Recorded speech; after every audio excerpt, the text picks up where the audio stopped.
kejadian lucu waktu saya jualan sendiri itu. Jualan sambil nangis saya, saking ramenya.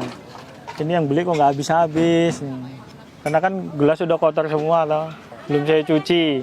Sementara masih siang kayak gini. Itu tulisannya saya bikin habis. Saya nyuciin gelas dulu. Begitu gelas saya cuci selesai, saya buka lagi, Itu waktu dulu jualan sendiri. Nangisnya nangis bahagia. Iya, nangis bahagia. Terharu lah. Nangis sedihnya ya itu pas nggak laku itu. Jualan seharian kok udah mendapat segini. Pertama apa itu, Bang? Pertama ini agar-agar. Iya. Satu ginian segini.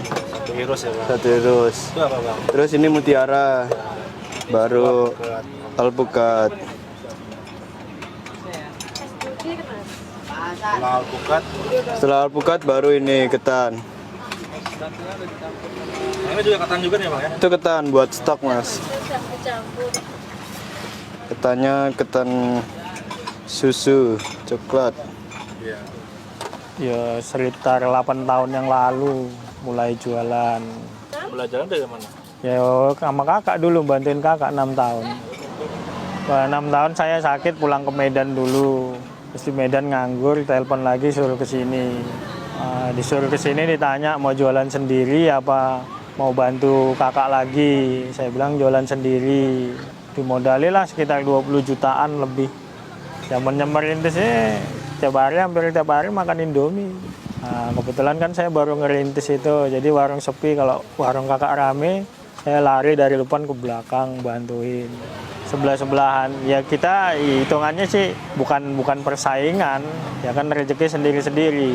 Ya kalau mau dibilang persaingan kita coba lihat di pasar itu. Dempet-dempetan jualan cabai, jualan berambang. Lah ini masih ada jaraknya jalan. Kira-kira berapa meter jaraknya ya? Ya cuman jalan itu paling 3 meter apa 4 meter jalan. Kalau dari sini dia sebelah barat, saya sebelah timur. Karena saya udah ini dulu kan dibelikan motor baru itu. Motornya udah saya pulangin. Kalau uangnya sih belum saya pulangin. Cuman bulan 8 kemarin tak belikan mobil pickup itu yang silver itu. Bulan 8 atas nama kakak saya langsung. Ya kalau kita bilang sih bukan hadiah, ya istilahnya kacang nggak lupa sama kulitnya. Kalau saya prinsip satu memang nggak mau ngutang. Kalau punya keinginan kumpulin dulu. Kalau mau usahain, udah mau usahakan apa? Ya ada tanah, ada rumah, ada mobil. Ya cuman kan ya itu tadi gaya hidup saya kan nggak hedon. Ya masalah disepelekan tadi itu ya itu. Cuman kalau kita udah di atas jangan lupa waktu kita di bawah itu aja. Jangan lupa berbagi. Ya satunya itu sama keluarga, terus sama orang tua.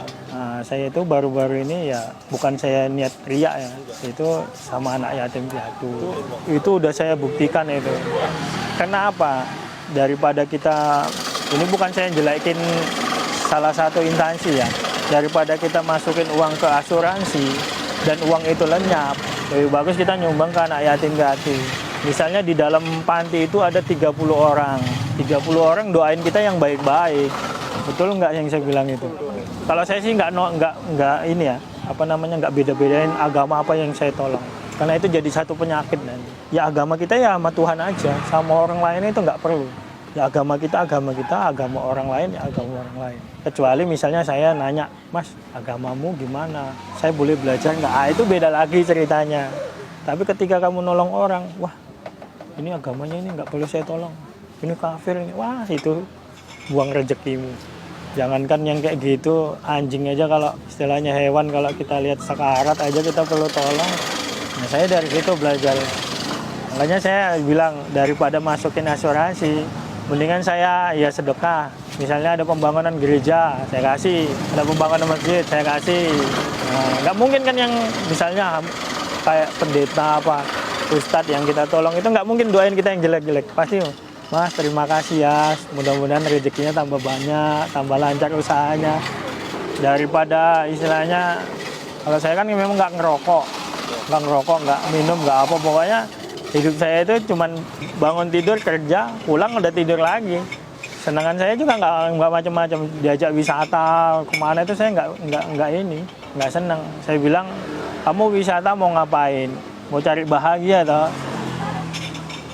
Saya warung saya rame udah bahagia. Berapa sekarang?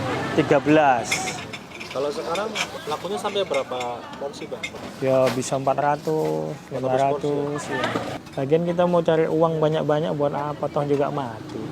Semua itu nggak bisa kita miliki, tapi semua itu bisa kita syukuri. Apa yang terjadi sama kita bisa kita syukuri. Pengen ini pengen itu nggak bisa kita miliki. Tapi ketika kita apa yang kita dapat kita syukuri itu lebih bahagia. Kakak guru saya sih bilang ada orang tipenya kejadian, ada tipenya orang keluaran. Tipe yang kejadian tiba-tiba jadi bos. Tapi kalau yang orang keluaran kayak saya nih, keluaran proses saya ini. Jadi udah ngerti prosesnya dari mana.